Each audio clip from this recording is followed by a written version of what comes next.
Hello and welcome to Just One More Watch, and welcome today to another top 10 list. If you love a top 10 list as much as I love a top 10 list, I would love it if you would subscribe to the channel by hitting the big button with the word subscribe on it. Today it's my top 10 recommendations for Ana-Digi's under $500 US. And no, despite what you might be thinking, Ana-Digi was not the girl you went to your high school prom with. Ana-Digi refers to a watch that features both analog and digital displays, so you get the utility and feature set of a digital watch, but also the simplicity and legibility of an analog watch. Does that mean you get the best of both worlds, or are there inevitable compromises? Probably a bit of both actually, but it's still a potent combination getting both feature sets in one watch. Now all of these watches are readily available for under $500 US. Indeed they start today at $39 US. I'll leave links to all 10 in the order that I show them in the description of the video. Use those links as your starting point, but obviously find the best deal you can on the watch of your choice in your local region, in your local currency. And it is a top 10 today, but be sure to stick around at the end where I give you first my money no object Ana-Digi, and secondly the Ana-Digi I would rather chop my arm off than wear. Let's get on with it. And let's start with a watch that on paper at least is a truly compelling proposition. Swiss made, big brand Ana-Digi with sapphire crystal on a full stainless steel bracelet for a little over $250 US. Come on Jody, don't tease us like this, tell us what it is. Alright I will, it's a Certina DS Multi-8. Yours from Joma Shop for the princely sum of $260 US. It's a handsome looking watch with more than a whiff of Brightling Aerospace about it, and if you hang on long enough to see number 11 today, you'll see that that's no bad thing in my book anyway. It's clean, it's simple, it's easy to read, it has a central hour and minute hand and a large one-line digital display taking care of seconds, as well as having the ability to track a second time zone, have a stopwatch function, day, date, month and year displays, and an alarm. Plus it has a battery life indicator and a perpetual calendar all the way up to 2099 if you plan on living that long. Now it is a full-size 42mm watch with 22mm lug widths, and despite the tech it still comes in at a perfectly reasonable 13mm thick. Frankly, I am struggling to find negatives with this one. Perhaps that display could be a little bit more legible, but for pretty much the same price as a basic Orient or Seiko, this Certina seems to offer so much more. I'm going to try and get my hands on one of these as soon as I possibly can. So from a Swiss left fielder you may not have heard of to a Japanese mainstay, you most certainly will. And a watch that proves that even though Ana-Digi is two technologies, both of which are outdated, combined in the one timepiece, there's still life in the old dog yet. It's the Casio GA2100, aka the CasiOak, arguably the biggest smash hit affordable watch of the last decade. And no, I refuse to acknowledge the existence of the Moonwatch. These things were super hot when they launched back in 2019, and they're still pretty popular today. They're Casio G-Shock, so that means they're tough and reliable, have a heap of water resistance, and wear really nicely despite their relatively large size. Now that is at least in part because they're very light and fairly slim. Talking of lights, you get a couple of chunky LEDs plus some lume, so it's a great watch for after dark use. And because the hype has died down on this one several years ago, let's be honest, you can now pick these up for some great prices. You should be looking at around $85 US for a battery powered version, up to maybe a maximum of $150 for the Bluetooth solar versions. A bit more than that though if you want one of the full metal cases, but there are literally hundreds of kits on AliExpress if you want to mod yours at a later date. An absolute classic, I've got two of them and I'm wearing one today. Talking of AliExpress, the next watch on today's list is an Ali special by one of the best and definitely one of the most interesting Ali only brands, North Edge, specifically their Gavia model. You can grab one of these for under $80 US on a rubber strap, a little more than that if you want the metal braceleted version. This one Definitely a bit of an activity watch crossover. Think of it as a Casio Proor plus a kind of cheap Garmin Phoenix alternative combined, and you're probably looking along the right lines. It's 47mm across the middle, 15mm thick, so it's definitely a bit chunky, but it has a ton of features, including a pedometer with speed and mileage and calorie tracking, an alarm, a countdown timer, a stopwatch, electroluminescent backlight, 200 meters of water resistance, and a compass, altimeter, barometer, and thermometer. I say again, under $80 US. I couldn't resist. I've got one of these on the way to me right now, although looking at how complex the instructions are, it might be a couple of months before I get my head around it properly and come back with a full review. Alright, back to the big brands at number 4, and another really popular watch in the affordable category. It's the Seiko Arnie. Now this is a relatively recent reissue of an old school Ana-Digi Seiko as worn by Mr. Schwarzenegger in a number of his classic 80s action movies. If that isn't enough to get you to pull the trigger on one of these, may I add that it's a big and chunky but surprisingly comfortable and wearable watch, even on my average size 7-inch wrist. It's ISO certified as a 200-meter dive watch. It comes in a number of different colour versions, and again, like the CasiOak, because this one is not a super hot model anymore in 2024, prices on these are becoming very, very attractive. I picked up this Tropical Lagoon Special Edition version a little over a month ago for a little over $250 equivalent. Now, you can see by the size of the digital display here, its use is inevitably going to be compromised a little. Crystal is mineral rather than sapphire, and despite wearing surprisingly well, it's still a chunky watch, so if you have 6-inch wrists or thereabouts, you might be better off looking elsewhere. But it's such a charming big thing that if you do find one at a good price, you will probably forgive its idiosyncrasies and quirks, just like I have. Talking of idiosyncrasies and quirks, I'm on fire with these segues today. What about a super lightweight, outdoors focused Ana-Digi with a dive time bezel and a curved LCD display, all for around $40 US? Enter the Timex Expedition T45181. I picked one of these up last week expecting something quirky and unusual, and let's just say I wasn't disappointed. And if that colour scheme does not scream camping trip, then I don't know what does. And at 37 grams, it's not going to weigh you down if you are lugging kilos and kilos of backpack, tent, etc, etc around with you. One of the coolest functions of many Timex, including this one, is the Indiglo Night Light, a glorious green light that spreads across the entire dial at the touch of a button. Perfect for the inside of a dark tent, for example. Plus it has 100 meters of water resistance, so you can get it as wet as you want to, within reason, without worrying about it. And unlike a lot of other Timex Expedition models, you can't hear it ticking from the other side of a double glazed window.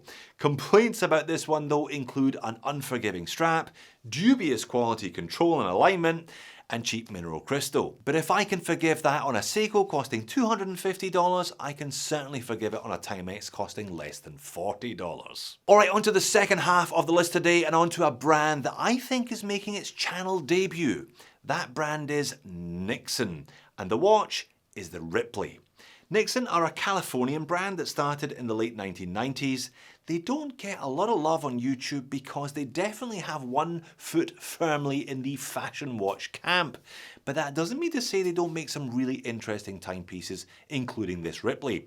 And while any Ana-Digi is unlikely to be described as particularly contemporary, this one certainly isn't as achingly 1980s retro as a lot of the other watches on today's list most certainly are. I can currently get one here in Australia for just over 200 Aussie dollars, although I noted it's a fashion retailer that's selling them and not a watch retailer, somewhat proving my previous point. For that price though, it has a Miyota movement with dual chronograph, dual time, alarm, high contrast LCD with light, and 2 sensors as a bonus, those being altimeter and temperature sensors. Now it is a bit of a chunky monkey at 47mm with a 23mm strap, but there is more than enough going on here with its bold aesthetic and its lefty crown to make this one stand out and to make this one worthy of a place on today's list. And you know what? I might just have to buy one myself to see how good it really is. Alright, moving on to a watch that when I reviewed it a couple of years ago, I dubbed it the Beast. It's a Citizen that uses its digital display for a very specific purpose. It's the ProMaster Aqualand JP2000 series. Definitely one of the most interesting watches on the list today. Interesting, of course, being a euphemism for ugly, but it's ugly for a reason. This is another watch straight from the mid-1980s when everything was a little bit ugly, let's be honest. It has a crown at the 4 o'clock, 3 pushers, and a giant, well, what do you think it is, sticking out at the 9? I'll tell you in a second. Again, like the Expedition, this one has a curved LCD display, but this time at the top of the dial rather than at the bottom. And again, like the Expedition, it can be set entirely independently of the central analog hands. If you pull the crown out, the central hand hacks, whereas the digital display does not. You've got a calendar function, a countdown timer, a chronograph and an alarm, but switch the watch from timekeeping into diving mode and this sticky outy bit finally comes into play. It is of course a depth sensor. Now that's still pretty cool in 2024, but it must have been epic back in 1985 when this watch was first launched. These are under 500 Aussie dollars down here. You're looking at around 350 from Joma Shop, even on a bracelet. And if you can find one with the full lume dial, you will be rewarded with one of the best full lume dials that I've seen at any price. There's a strong parallel here between this one and the Seiko Arnie. Pick the flavour you like the best, they're both a ton of fun. Sticking very much with the 1980s theme, it's the smallest watch on the list today and the most crushingly retro watch on the list today. It's the Casio AQ800. Now I've chosen the AQ800 today because I happen to have one, but you could easily replace that with the AQ230 if you wanted to. They are both very, very similar. I've had a couple of these small Casio tank style AnaDigis over the years and they are pretty charming wee things. Wee is right though, they're not big watches coming in at around 31mm in diameter. Don't forget though that that tank case shape always does make them appear a little bit bigger than if they were circular. Not much bigger though, I'll be honest, and at around 50 grams on a full bracelet, there's not a lot of weight to them either. The two central analog hands and the one-line LCD display can be set independently of each other again, so you effectively get a GMT function on the cheap. You also get a tiny chronograph, alarm, but no light on this one, and only water resistance, so doing the dishes with the watch on, but not much more than that, I would say. The perfect watch for an 80s themed party, assuming you don't own a gold Rolex Day-Day on a president that is. Pay as little as possible, ideally not more than a 50. Well, I began this list with an unusual Swiss-made nugget, and I've got space for at least one more. I actually included this one in my top 10 solar watches under $500 US video a couple of months ago. It's the Tiso T-Touch Expert Solar. Now, if you haven't already worked that out, not only is it AnaDigi, but it's also solar powered as a bonus, and it's titanium. All of this for under $400 US. Joma Shop currently have these at the frankly ridiculous price of $399. That's over 60% off Tisot's RRP. And for that you get a big chunky solar watch, but because it's titanium, it's going to wear so much lighter than the dimensions suggest.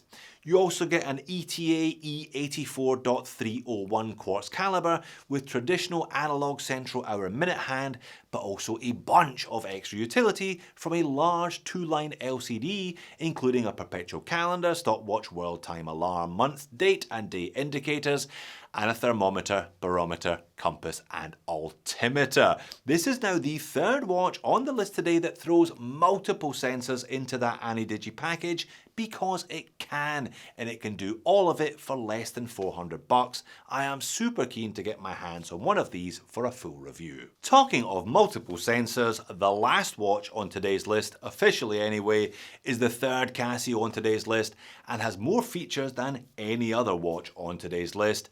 It's a ProTrek.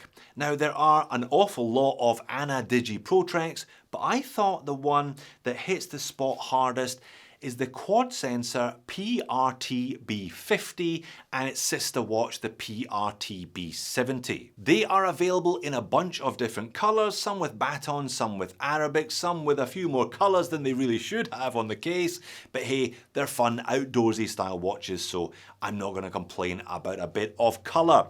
Not only do you get those 4 sensors, so altimeter, barometer, thermometer and digital compass, but this one also has a pedometer and can display things like sunrise and sunset times as well.